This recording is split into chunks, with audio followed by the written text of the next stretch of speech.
오늘 말씀은 이사야 27장의 말씀입니다. 예언서도 보면은 이렇게 딱 들었을 때 와닿지가 않죠. 이게 무슨 말씀인가 라는 생각이 들 때가 참 많아요.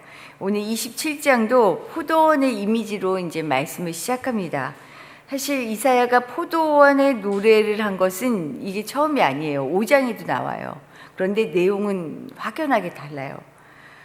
둘 다 5장이든 27장이든 모두 하나님이 포도원 지기로 나오시기는 하는데 5장에서는 끝내 열매를 맺지 못하는 포도원이 버림을 받는 모습을 보입니다. 심판받게 되는 내용에 대한 내용이죠.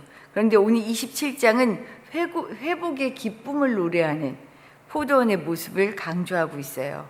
더불어서 포도원을 해치려는 적들에 대해서도 아주 단호하게 심판하시는 하나님의 모습 말씀하고 있습니다. 이스라엘은 한때 하나님의 심판으로 시련 가운데 있었죠. 나라가 망하고 흩어지는 시련 가운데 있습니다. 하지만 하나님은 여전히 이런 심판 중에도 이스라엘을 돌보고 계셨어요. 아이러니하죠. 심판을 내리시면서 또 돌보고 계셔요.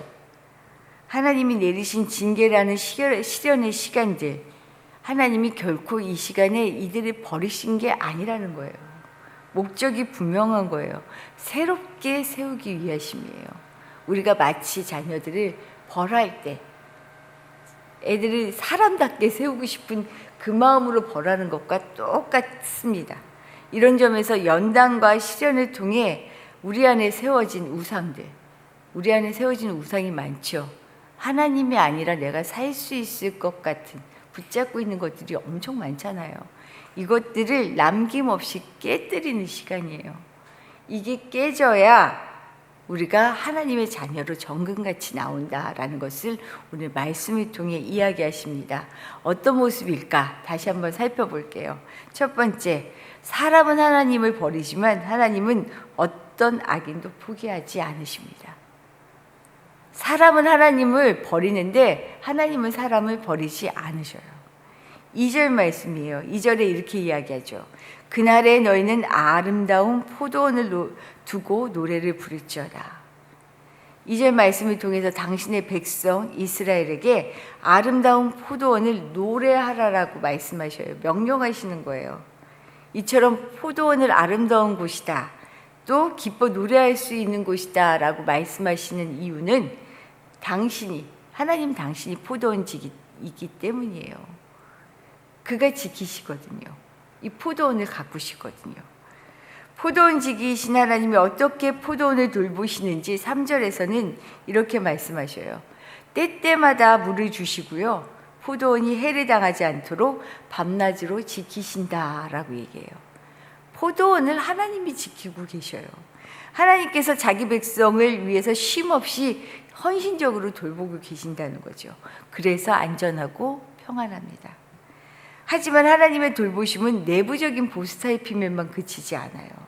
4절을 보면 포도원을 위협하는 찔레와 가시로 표현된 대적자들이 나오는데 이들을 보면 친히 싸워서 불사르신다, 대적자들을 없애신다 라고 얘기하셔요. 아주 철저하게 보호하시고요, 피난처가 되어주시고 강한 성이신 당신의 모습을 보여주십니다. 우리에게 이렇게 하나님이 함께 하고 계셔요. 이렇게 생각하면 걱정될 게 하나도 없죠. 어떻게 우리를 지키시는지 느껴지잖아요. 이런 전적인 하나님의 사랑과 돌보심으로 자라는 백성들의 인생은 은혜 가운데 뿌리를 내려 열매 맺는 풍성한 삶을 살게 되어 있다 라고 오늘 6절의 말씀을 통해 말씀하십니다. 우리 6절 말씀 다시 한번 읽어볼게요. 6절입니다. 후일에는 야곱의 뿌리가 박히며 이스라엘의 움이 돋고 꽃이 필 것이라. 그들이 그 결실로 지면을 채우리로다. 이게 우리 인생이에요. 너무 긴 호흡으로 지금 이 땅을 살아가니까 이 땅 속에서 우리에게 닥치는 시련들, 어려움들을 만나니까 이 긴 호흡이 안 보여요. 긴 하나님의 계획이 손길이 안 보이는 거죠. 근데 우리는 이 긴 호흡 속에 살아가고 있습니다. 이스라엘은 죄와 반역으로 하나님으로부터 멀어진 존재였어요. 그래서 심판이라는 가혹한 징계를 받을 수밖에 없었습니다. 하지만 하나님은 죄인을 낙인의 대상으로 삼지 않아요. 이게 중요해요. 우리가 한 번 죄를 지었다고 우리가 죄인이라는 것 때문에 너는 이제 끝났어 하지 않으셔요. 오히려 이들을 자기 백성 삼으시는 신실하심 그리고 성실하심으로 끝까지 참으시고 회복을 이루어 가십니다. 이런 다함이 없는 하나님의 사랑은 이스라엘 백성과 같이 정해진 자녀들에게만 국한되지 않아요. 특정하게 정해진 대상에게만 해당되는 내용이 아니에요. 4절에서 보면 대적자들과 친히 싸워서 불사르신다고 말씀하셨죠. 그렇게 말씀하신 하나님이 5절에서 뭐라고 얘기하시냐면 이 대적자들 역시도 언제든지 돌이키면 평화로운 관계, 즉 화해의 가능성이 열려 있다라는 것을 말씀하셔요. 우리 하나님이 이런 분이에요. 이런 분. 그리하지 않으면 내 힘을 의지하고 나와 화친하며 나와 화친할 것이니라. 이렇게 열려져 있으세요. 언제든지 우리가 돌아오기를 정말 손꼽아 기다리신다는 거죠. 죄 많은 인생들의 희망이 여기에 있습니다. 인생의 희망이 주님밖에 없는 이유가 여기 있죠. 하나님은 심판의 매를 드는 고난의 시간조차도요, 눈물과 사랑으로 그리고 너무나 정성껏 무너진 포도원을 세우는 시간으로 만드시는 분이에요. 이 하나님이 있기에 두려워하지 말고 염려하지 말고 우리가 견디는 시간은 허투루 지나가지 않습니다. 반드시 지나가고 하나님의 회복이 우리에게 찾아온다라는 것을 굳게 믿으시기를 바랍니다. 두 번째는요, 징계는 우리를 정결하게 하는 도구입니다. 참 두렵고 아픈 이야기지만 우리를 정금같이 나오게 하는 연단의 시간이 분명합니다. 7, 8절의 말씀을 통해서 이스라엘 백성들이 받았던 심판을 이야기하셔요.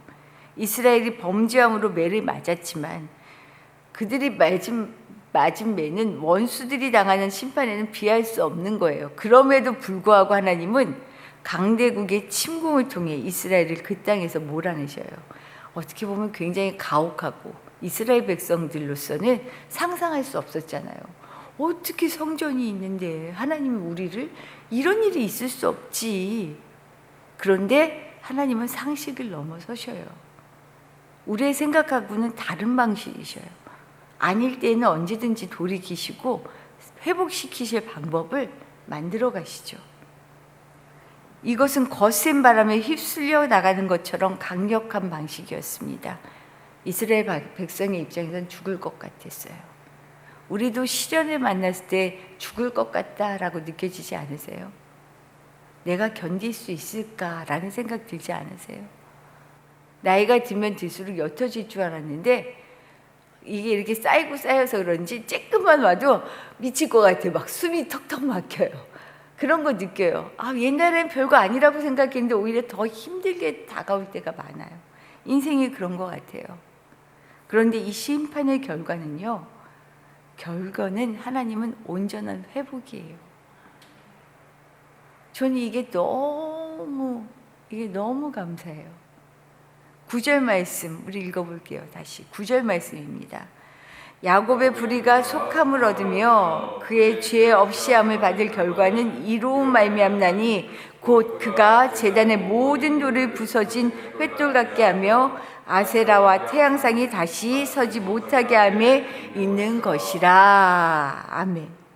우리를 향한 하나님의 징계의 목적은요, 우리 안에 있는 불의를 바꾸어 죄를 온전히 씻어내어 정결케 하는 거예요. 우리 안에 우상을 깨부수게 하는 거죠. 그래야 하나님과 만나잖아요. 그래야 하나님과 맞닿을 수가 있잖아요.